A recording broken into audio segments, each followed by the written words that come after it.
Welcome to the What to Read Next podcast. In this podcast, your host, Lori Amin, will interview published authors to chat about their work, journey to getting published, and their book recommendations.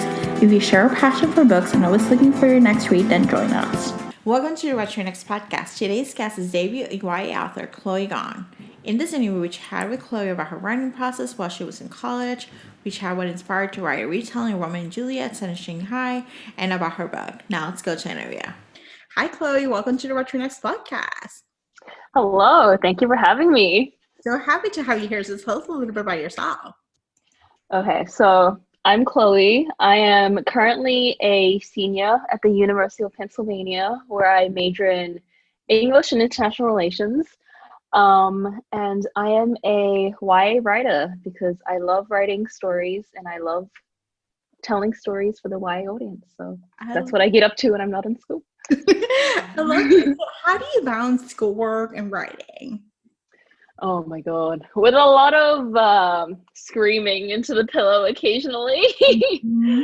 I definitely have to keep like my time management at the utmost like top of my priority list, because like being in school, it means like a lot of things will be like more pressing than like writing, like my writing process, because there'll be an essay due like the next day, there'll be an assignment due the next week.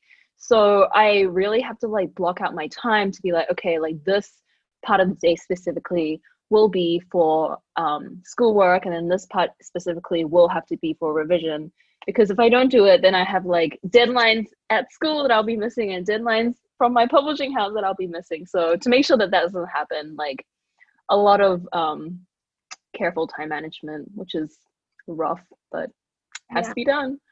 It is. So when inspired you to become a writer? I think I've always been a really, really, really big reader. So I started writing in high school, like at the very start of high school, because I had always read a lot.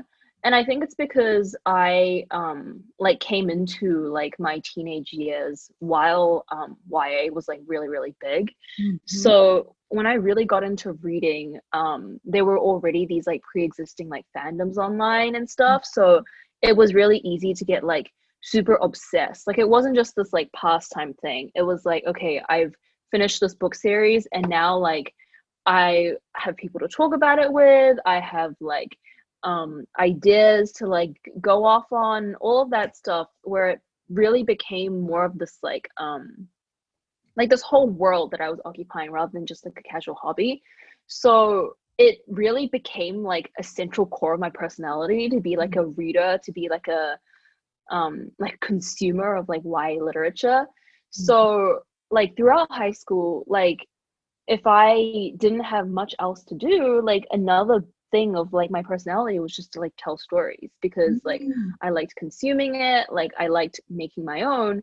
So like honestly, like my writing journey in a sense really started like I didn't realize that I was a writer until like really late on, like at the end of high school almost, because I always like saw it as like I was just telling myself stories. I was just like typing out like notes on my like iPad like notes app, like literally like it wasn't even on like a real word processor, it was just like on the app, so it didn't look like a manuscript. Like I never thought about them as books, but like in retrospect they were all like giant books that I was writing like every year in high school.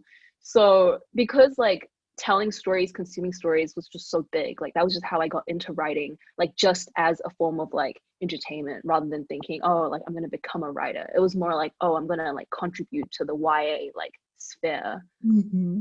So what were some of those YA books that you enjoyed, that you consumed, that oh my God, all the like big, it was so not the like big ones that really took off in YA. So I was like almost too young for the Hunger Games and Twilight.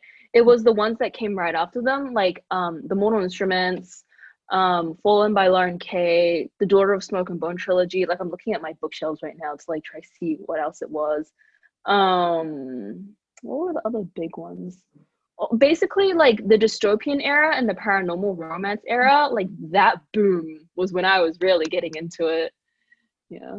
That's amazing. Yeah, I got into YA reading in 2016, and then Mm, I binge read, I think, Sarah J. Maas and mm, some Lee Bardugo, and mm, mm. then I ended up finding romance. Like, I got into YA based on YouTube for me. Mm. Like, that The was book, yeah, me too. I watch booktubers all the time as well. yeah, it was like a really fun. Like, I had someone tell me like there's the YouTube community about books, and most of them talk about YA fantasy, and I was like, Mm. okay. Like, I started reading again, and it was thanks to that community that got me into it. And then I discovered other genres, which was kind of like fun.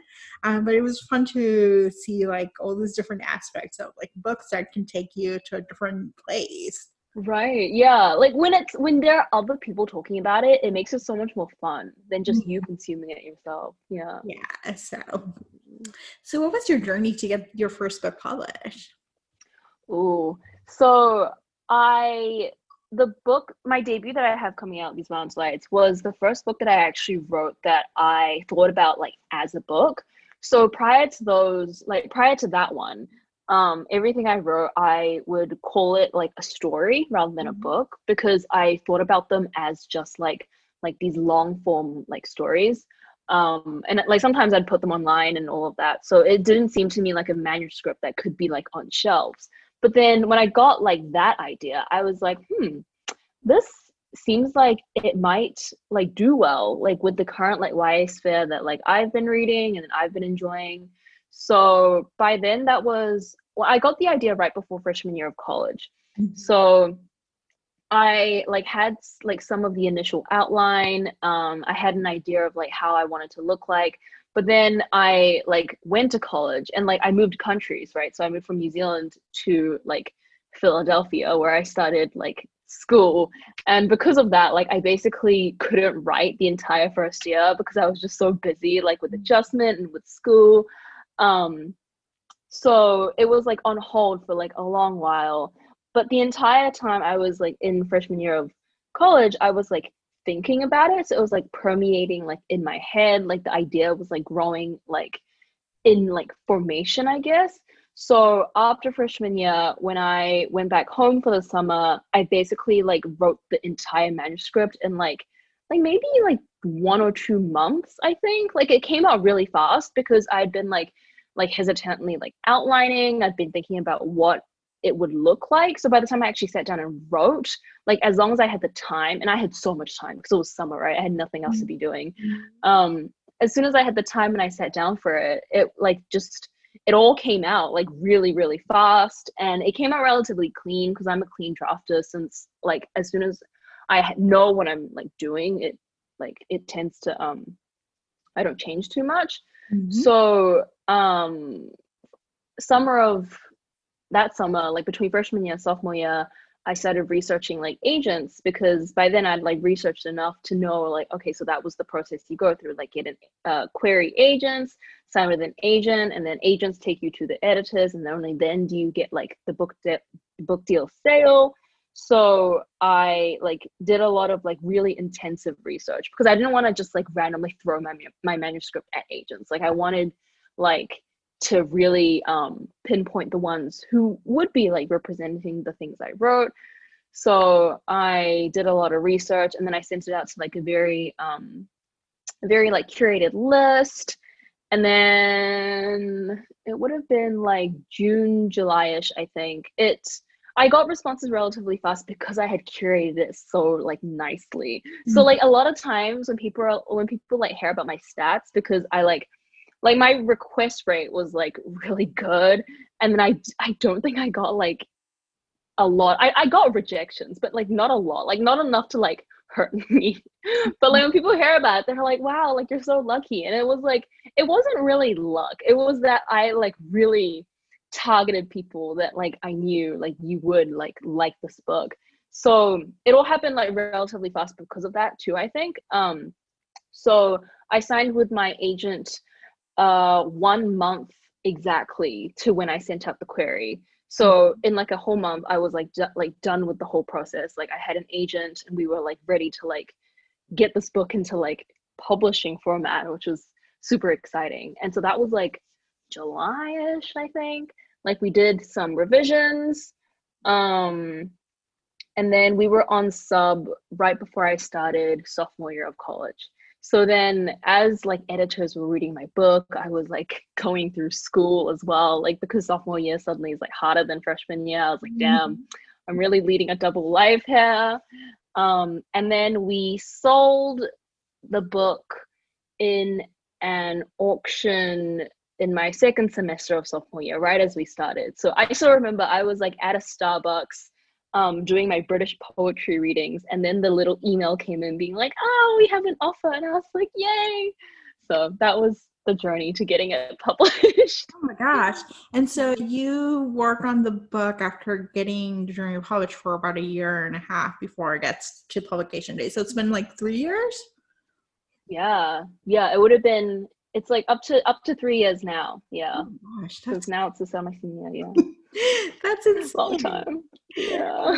Well, let's talk about your writing. What does your writing process look like? You mentioned your clean draft. So what is your, do you do more revisions, or what's that process looks like for you? Yeah, I tend to be a heavy outliner, which is why my drafts come out pretty clean. So I essentially call my outlines like draft zero because they are so extensive to the point where like everything that I know already that will go on page, I will like put in my outline. So oftentimes my outline will literally read like a complete stream of consciousness with like dialogue, with like almost stage directions, like what they will be doing, what I want to be achieving. It'll have like bits of descriptions like even more extensively than I will actually like write it when I do end up like writing the draft itself. And then I don't necessarily have to finish the outline before I draft, but I have to have a scene outlined before I actually write it.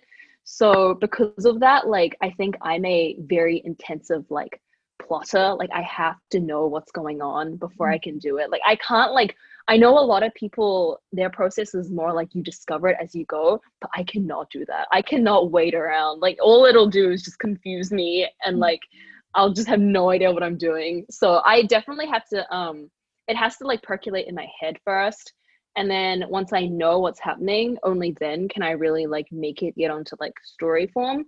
So because of that, my like revisioning process also tends to be like lighter, unless like my editor tells me like we should go in a different direction, in which case then it becomes more like expensive. But usually unless it's about like plot issues or like expanding on character issues, I don't tend to revise on a line level that much because I've already like thought about it so extensively before I even put the words down. That's fascinating. I'm always curious to hear how authors come about with their stories, and like the heavy plotters, like how much you get to think about the plot itself before you even get to write it. So how do you develop your characters? Like, how do you connect with them? Do you, as you plot them along, do you write them down, everything that you know down, or do you do like some character workshop, like worksheets, or what's the process like for the characters? I tend to develop characters sort of in the same way that I do like the like extensive outlining. So kind of like how when I outline plot, it'll almost read like a completely incoherent screenplay. Like my outlines will make no sense to anyone but myself. And my outlines for like character tends to be the same. So I'll kind of like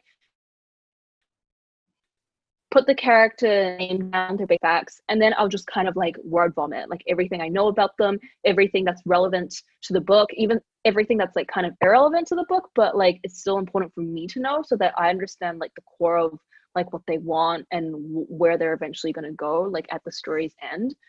I tend not to use like worksheets and more structured things because I found that I don't follow like other people's structure well, which sounds funny because that just makes me sound kind of rebellious, but in honesty it's just because like I tend to just clump everything together and then I make sense of it like just with like my own the way I do things. Like I can't like make sense of the way other people want to lay it out. It has to be like just dumped in, and then I'll pick it apart. So it just, yeah. I love your process. I'm like fascinated because I can identify with that whole idea.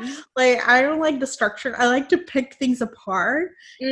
Like just do a brain dump, and then like it will just like it'll make sense in my head. It may not make sense to somebody else, but then I'll pick it apart and I'll put it together in a different way, and then it'll come nice. You know? Exactly. That's what matters. As long as we get it, as long as we like make sense of the brain jump, that's all that matters. Yeah. So your book is set in Shanghai, 1920s. What was that research process like? How do you research that?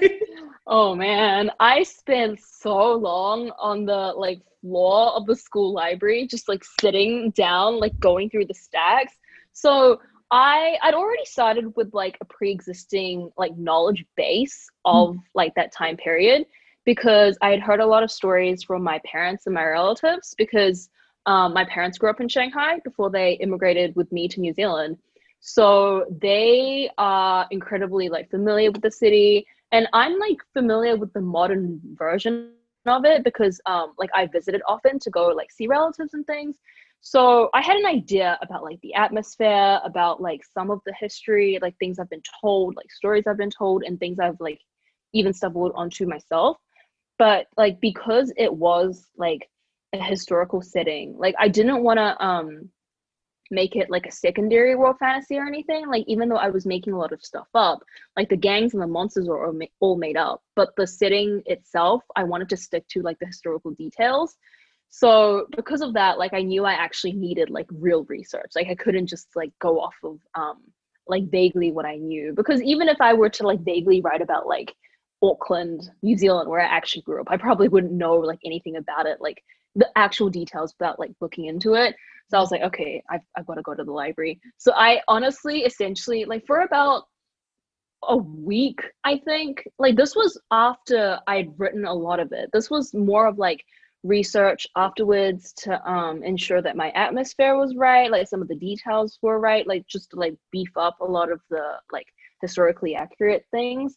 So I would like go to the like nonfiction, like the floor, since the school library is like gigantic, and I would find the special section like labeled like 1920s China, because there was actually a section for that, funnily, and it was on the very like lower shelf. So I just sat there and I just like flipped through like every single book, because I don't want to check them out either. Otherwise, I'd just be like going to the front desk with like a huge haul.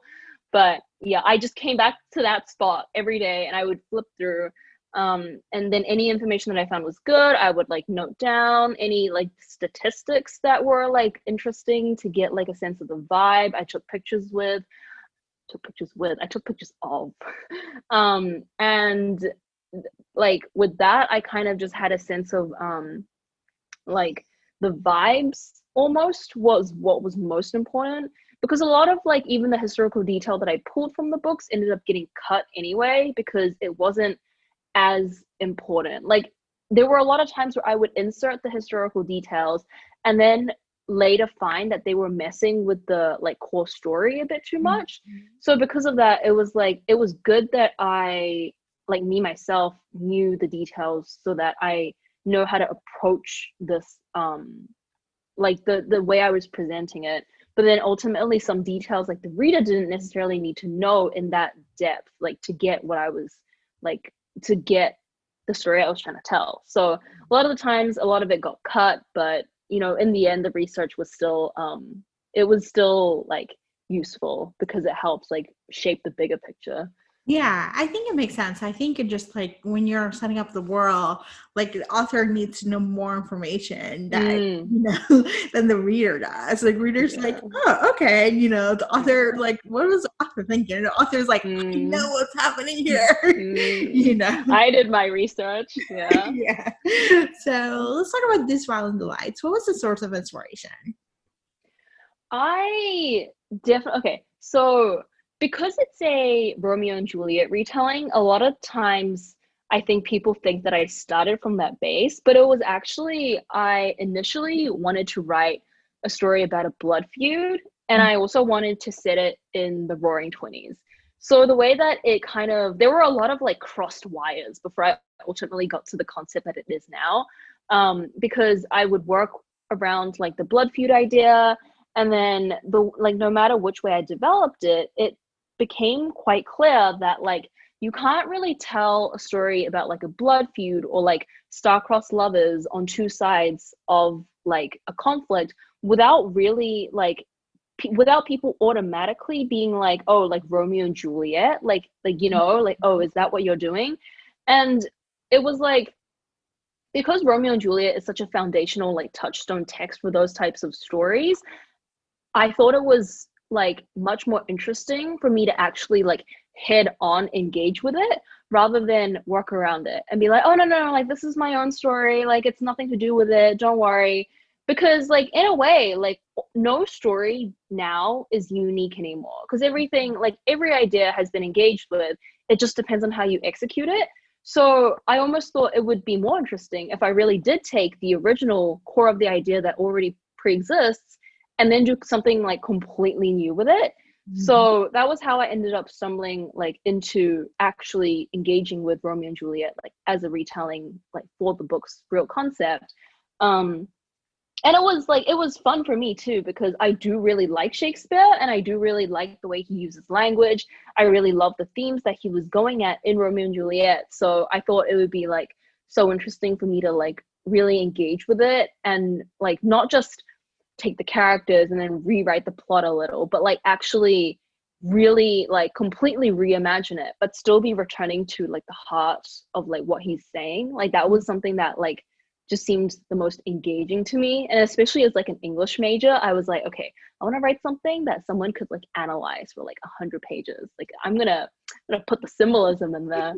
But yeah, so once I had like the retelling aspect of it, like the way that I knew I wanted to engage with a lot of the themes, like I knew that I wanted to take like Shakespeare's ideas of like love and hate and family and then kind of like expand it outwards more to look at like, you know, what hate does, hate between like two groups, what it does, like where it comes from and all that.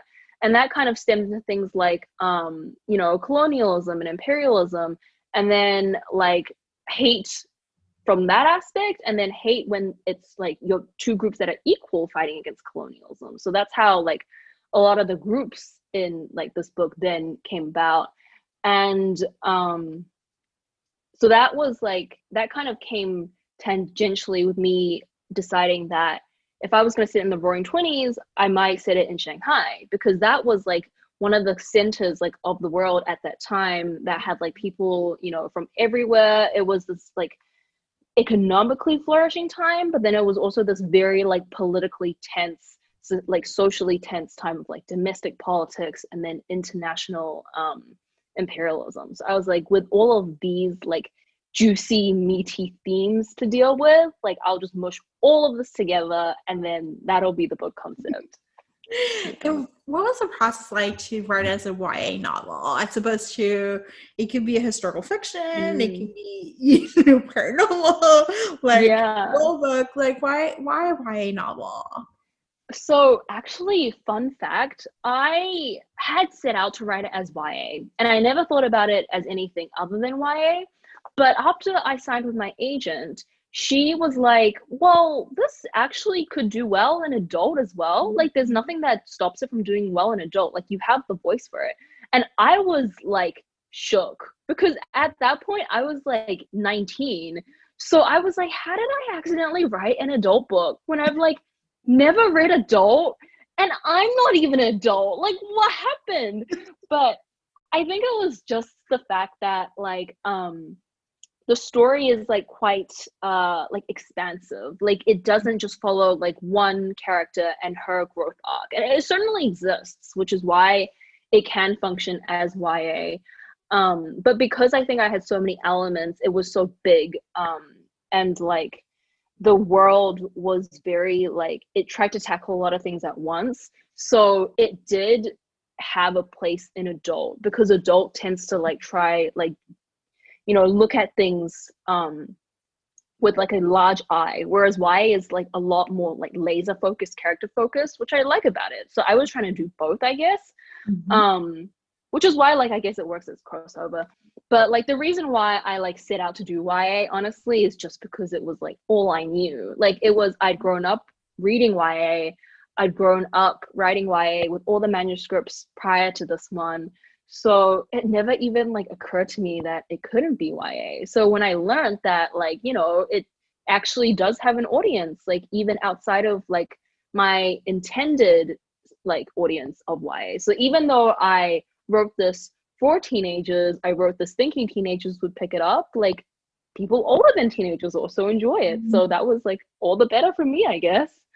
Yeah, as an adult reader who reads YA, I thought it was like, I felt like it was like more grown up, like, you know, so Yeah. it was like, you know, it wasn't like a teenage experience, like, you like, this is what it is. So I didn't realize you were 19 when you wrote this, because it read older, like it read like an, you know, like an adult, you know, novel, like an adult Romeo and Juliet retelling, you know. Which I'm always surprised to hear about, because like even like Romeo and Juliet themselves are 18 and 19. So I was writing it at 18, 19, and I very much thought that it was just like an 18, 19-year-old's experiences. So then I hear that like it did like feel more mature, and I'm like, oh, well, that's like, I mean, I'm pleasantly surprised, and I guess I'm giving the mature feeling 18-year-olds representation in the world. So I like that.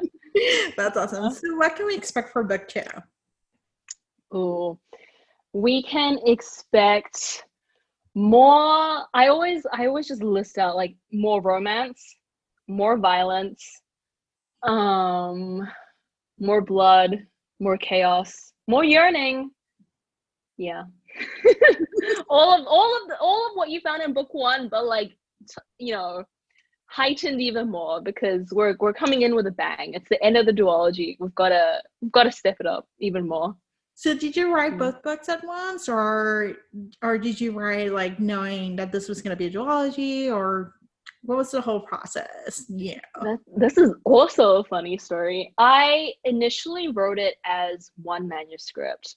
And when it was one manuscript, the story was actually quite different.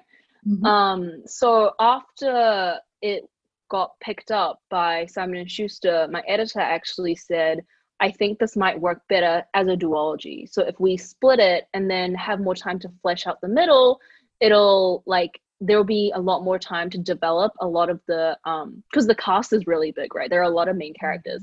So she was like, this will give us a lot more time to develop the cast, and then like really split the plots a lot more, like, in a way that makes a lot more sense. So because of that like it made so much more sense to me as well. So I was like, yes, let's do it. And then it sort of, book 1 became more the monster focus, and now book 2 is more the blood feud and politics focus. So while the like initial story structure had always existed, I ended up splitting it like about 90% to book 1, and then I kind of rewrote the ending a bit more before it became like what it is now. And then book 2, I kind of kept like, honestly, not a lot survived. Like I thought I would be keeping the 10% ending, but then that changed a lot as well. Like a lot of it now is just the themes that I originally pulled out, and then book 2 sort of became something like quite new, like on its own. But it's because like book 1 kind of evolved on its own as well, and I had to like shift it to match. So it's been like an interesting kind of like process to like have known originally how the first story would have gone, and then to transform it entirely with like editing notes, which I think has made it so much stronger. But it's been so interesting to see like how it all evolves. That's amazing. I'm like always curious to see, you know, how the series or duologies or trilogies come about, like, you know, and so it's interesting. So now let's go to round of book recommendations. This is an opportunity for you to share with the audience what they should read next. What is your favorite genre? I think I know what it is, but yeah, I mean, my favorite genre is definitely YA fantasy, but I also think I'm like not a picky reader at all, as long as it's YA. Like I'm just, anything in YA I do tend to read. And so what has been a book you read this year that you love? Okay, so funnily, this is a YA contemporary rec that I really love. It's called Everything I Thought I Knew by Shannon Takalka, and it's coming out this month. So I read an advanced reader copy, but oh my God, it is so good. It's about this girl who gets a heart transplant, and then she has to like readjust to life, but like everything is not what it seems. So there's like a lot to do with like the multi-universe theory and like how like people and their choices like shape their lives. I wish I had this book in high school. Like this is such a good book for people about to graduate high school who are trying to like decide what they want to do with their lives. Like, oh man, teens are gonna love it. It made me cry like in a good way. Yeah, it's so good. Oh my gosh, I can't wait to pick it up. So Yeah. tell us where we can find you online.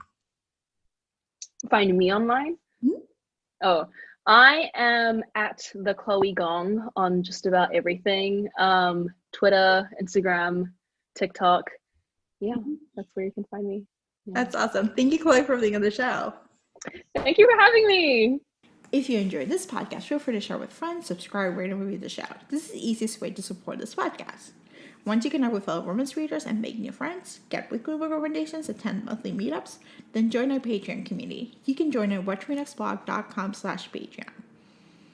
Romance lovers, check out Queen Bee Reads Etsy shop for cute and comfortable bookish apparel.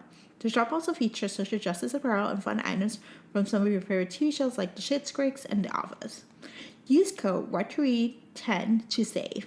Visit whattoreadnextblog.com/queenbeereads. What to Read Next podcast is part of the Frolic Podcast Network. Discover new podcasts to love on frolic.media/podcast. Thank you so much for listening and have a great day.